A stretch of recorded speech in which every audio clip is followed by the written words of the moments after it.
Bonjour, j'aimerais aborder avec vous aujourd'hui la question de la gestion des émotions. Ce sont souvent des questions qui arrivent dans mon cabinet.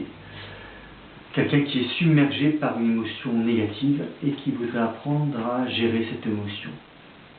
Je dis émotion négative et peut-être que j'ai tort d'ailleurs de dire cela, car c'est une des premières choses qu'on doit apprendre dans la gestion des émotions. Les émotions n'ont pas de valeur éthiquement, pour nous dire, en tant que telles.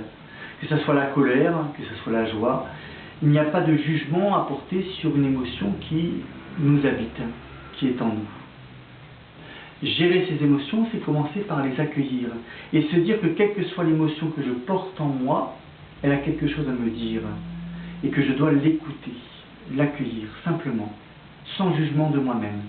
Car quelque part, le jugement qu'on pourrait porter, c'est simplement ce que je vais en faire ensuite, mais pas ce que je porte sur le moment. Donc, première étape, accueillir l'émotion telle qu'elle. Je suis en colère, d'accord. Qu'est-ce que ça dit de moi ou de ma relation à l'autre? Je suis heureux, très bien. Qu'est-ce que ça dit de moi et de la relation à l'autre? Deuxième étape, il y a des émotions effectivement qu'on pourrait dire qui nous embêtent, qui nous submergent et de façon pas constructive pour nous. Qu'en faire? Si elles nous submergent, bien souvent, on pourra remarquer que c'est parce qu'elles entraînent avec elles toute une histoire du passé.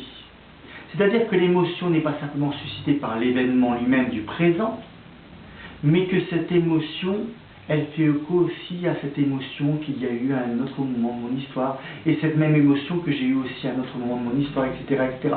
Et donc, cette émotion me submerge parce qu'elle n'est pas en proportion avec l'événement lui-même présent. Alors, parfois, comprendre ce mécanisme-là, et pouvoir simplement avoir la juste émotion, j'allais dire quelque part, qui correspond à l'événement présent, serait déjà une très bonne chose. Et là, des techniques comme l'hypnose, par exemple, la PNL aussi, ou d'autres techniques, peuvent aider déjà à vivre dans ce moment présent l'émotion. Et puis,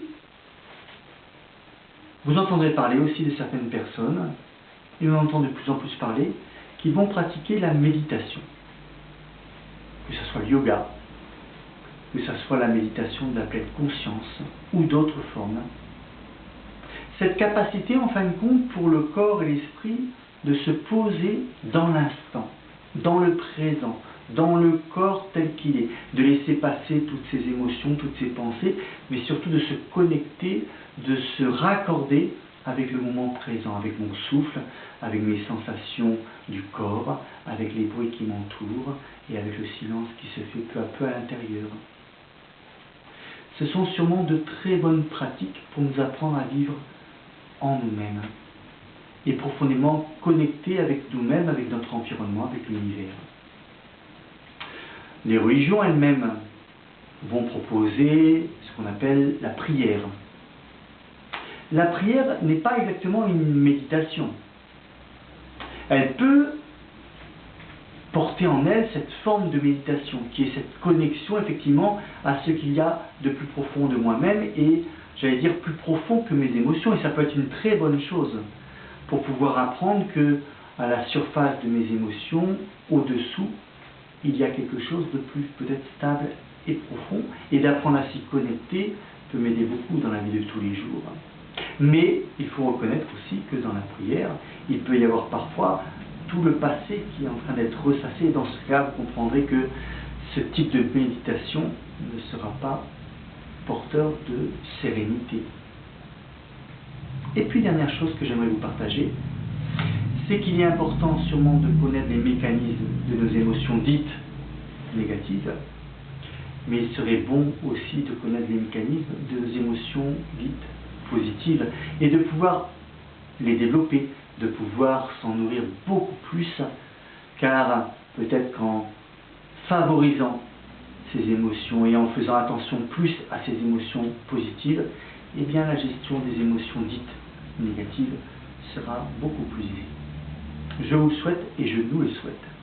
Bonne journée.